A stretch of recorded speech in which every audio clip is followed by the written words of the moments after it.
Her tik bir zorunluluk, her tok bir sorumluluk. Kaçamazsın. Neden kaçmak isteyeyim ki? Ben sadece yönünü saptamaya çalışıyorum. Zorunluluk bana zincir gibi geliyor. Boğuyor. Ama zincir gibi görünen şey seni bir yere sabitleyebilir. Yani boşlukta savrulmazsın. Sorumlulukla zorunluluk arasında fark var. Akgül. Ayırmak gerek, sorumluluk dıştan gelir. Koşullar emreder, sorumluluğun bilincine varıp onun içselleştirilmesi ise sorumluluktur. İçten doğar, vicdan konuşur. Disiplin bir insanın kendine verdiği en büyük hediyedir. Her sabah aynı saatte uyanmak, her emri uygulamak insanı şekillendirir.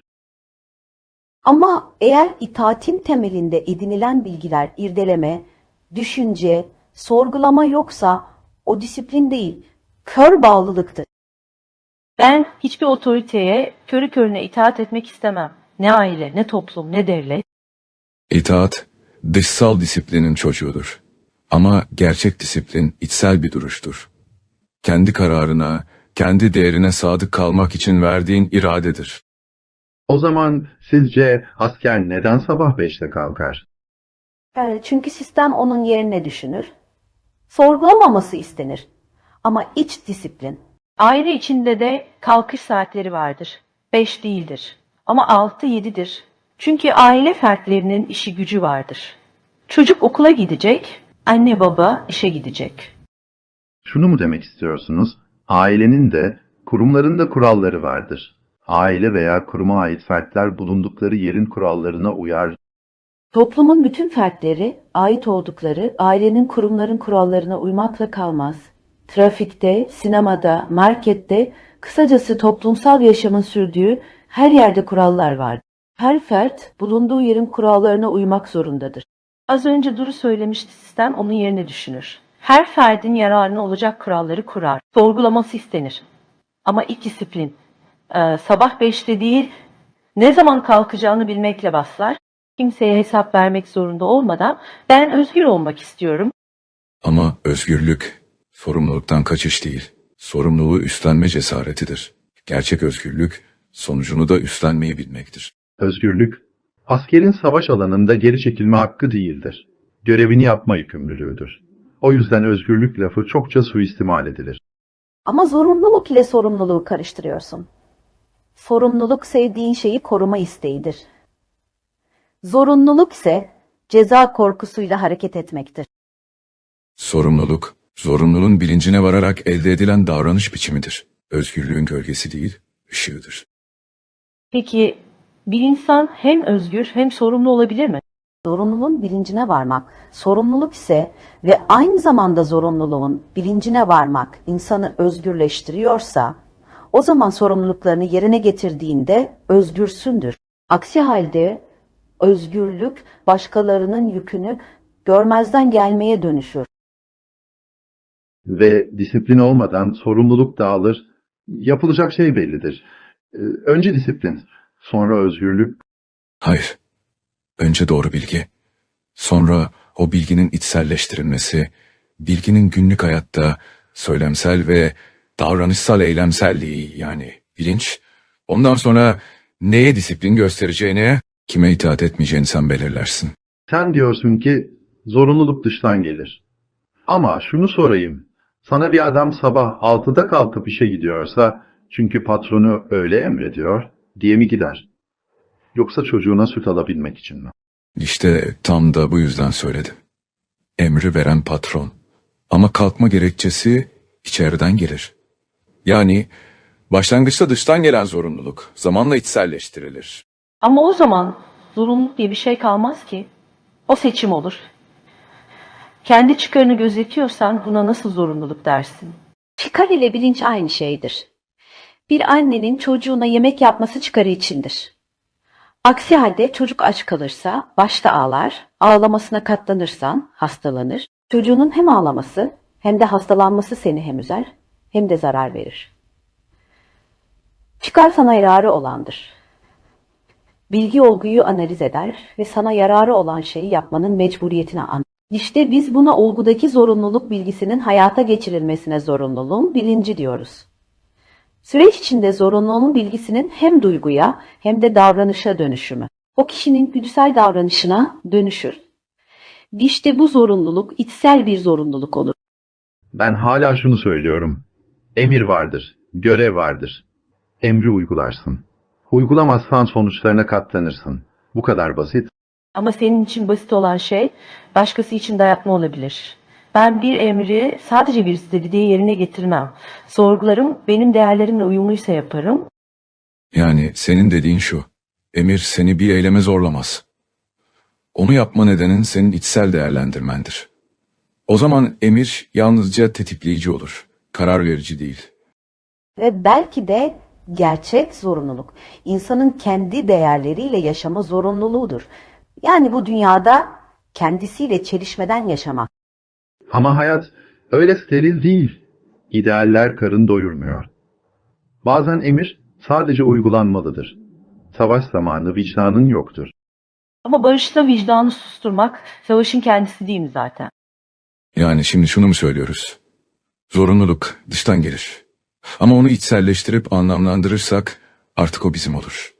Bu durumda dışsal olan bile içsel hale gelebilir. Evet ve işte o zaman yaptığın şey görev değil, bilinçli bir sorumluluk olur. Ne için yaşadığını bilirsin, kim için yaptığını. Ama bu da tehlikeli bir yol. İnsan her şeyi içselleştirirse her zorbalığı da meşrulaştırabilir. İç sesin bile yozlaşabilir. O zaman belki en büyük zorunluluk iç sesini korumaktır. Zaman durmuş olabilir. Ama kararlarımız hala akıyor. Yani sustuğum kadar yükseleceğim. Ama ben bu şirkette bir usulsüzlüğe tanık oldum. Siz benden susmamı değil, içimde bir şey öldürmemi istiyorsunuz. Benim zekam vicdanıma hizmet etmediğinde o zeka sadece kendine zarar verir.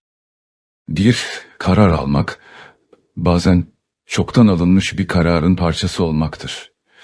Çünkü biz Yani özgür değil miyiz? Ve o emri yerine getirmek bir görevdir. Ben hayatım boyunca emirlere uyarak yaşadım. Bazen sorguladım ama çoğu zaman uyguladım. Çünkü disiplin düzen getirir ve düzen yaşatır. Ama hangi düzen kimin düzeni? Emre itaat etmek her zaman doğru olanı yapmak mıdır? Ben bazen emirle gelen şeyi ahlaken reddet. Peki ya içsel zorunluluk? Annelik, vicdan, dürüstlük bunlar birer iç emir değil mi? Kimse söylemeden yaparız. işte orada başlıyor asıl mesele. Bir şey sen mi istiyorsun? Yoksa sana mı istettiler? Zorunluluk bireyi şekillendirir. Birey sorumlulukla büyür. Ama disiplinsiz bir sorumluluk neye yarar? Disiplin bazen korkunun diğer adıdır. Susturulmuş iç seslerin çığlığı, sen disiplin diyorsun, ben otorite diyorum. Ama içten gelen bir disiplin de vardır. Kendine karşı dürüst olmak bir tür öz disiplin değil midir? Evet, öz disiplindir. Ancak disiplini sadece dışsal olarak görürsen seni hapseder. Ama onu içselleştirirsen yönlendirici olur. Yine de bazı durumlarda emir sadece uygulanmalıdır. Sorgulamak zafiyet getirir. Hayır, sorgulamak insanı insan yapan şeydir. Sen diyorsun ki zorunluluk dıştan gelir. Ama ben patronun emrini sadece ona ihtiyacım olduğu için yerine getiririm. Yani iradi bir seçim de vardır. O zaman o emir zorunluluk değildir. Çıkar ilişkisine dönüşmüştür. Ama ihtiyaç da bir tür zorunluluktur. Yaşamak zorundaysan, çalışmak zorundasındır. Çalışmak zorundaysan, belki de o emirleri kabul etmeye mahkumsundur. Ama mahkumiyet başka bir şey. İçselleştirilmiş bir sorumluluk seni esir etmez. Aksine özgürleştirir. Ben yıllar boyunca birçok insana zorundasın dedim. Zorunluluk bulunduğun koşulların sana dayattığı, koşulların sana dayattığını fark edip, bilip, öğrenip onu kavrayarak yaptığın eylemsel süreç sorumluluğun bilincine vardırır. Zorunluluğun bilinci sorumluluk mudur? Bu gerçekten derin ve düşündürücü bir soru. Zorunluluğun bilinciyle sorumluluğun ilişkisini sorgulamak, bir bireyin özgür iradesiyle ona dayatılan koşullar arasında bir geçiş süreci anlamına gelir. Zorunluluk genellikle dışsal bir güçten ya da koşuldan gelir. Bir kişinin karşısına çıkan koşullar onu belirli eylemlere zorlar. Bu zorunluluk bazen istemsizce kabul edilen bir durumdur ve kişi bu koşulları değiştiremez ya da reddedemez. Ancak zorunluluğun bilincine varmak, bu dışsal baskının farkına varmak, ona bir anlam yüklemek, bir tür içsel farkındalık yaratır. Bu farkındalık, zorunluluğun sadece bir dışsal zorlamadan ibaret olmadığını, kişinin seçim ve tepki verme gücüne sahip olduğunu anlamasına olanak tanır. Zorunluluğu kavrayarak kabul etmek, o zorunluluğa karşı sorumluluk duygusunu yaratabilir. Çünkü zorunluluğun bilincine varan kişi artık o koşullar altında neyi yapıp yapmayacağını, hangi eylemleri seçip seçmeyeceğini bilerek yapar. Bu farkındalık, kişinin kendi seçimlerinden sorumlu olduğu hissini uyandırır. Öyleyse zorunluluğun bilinci, kişinin bu zorunluluğa karşı duyduğu görev sorumluluğa dönüşebilir. Çünkü zorunluluğun bilincine varmak, bireye dışsal baskılara karşı duyduğu tepkileri düşünme ve yönlendirme gücü verir. Sorumluluk bu bilinçle yapılan eylemlerle ortaya çıkar, kişi eylemlerinin sonuçlarını ve sebeplerini bilir ve bunun sorumluluğunu alır. Özetle, zorunluluğun bilincine varmak, bir tür içsel uyanış yaratır. Bu farkındalık, sorumluluğa yol açar çünkü kişi, dışsal koşullar tarafından şekillendirilen hayatını daha bilinçli bir şekilde yaşar. Böylece zorunluluk, bilinçli eylemlere dönüşür ve bu eylemler kişiyi sorumlu kılar. Konuşulanlardan ne anladığımı söylemek istiyorum. Zorunluluk, genellikle dışsal faktörler tarafından kişiye dayatılan, değiştiremeyeceği koşullardır. Bu zorunluluklar ekonomik, toplumsal veya bireysel olabilir. Bir karakterin bu zorunluluğu fark etmesi, onun karşılaştığı durumları anlamaya başlaması anlamına gelir.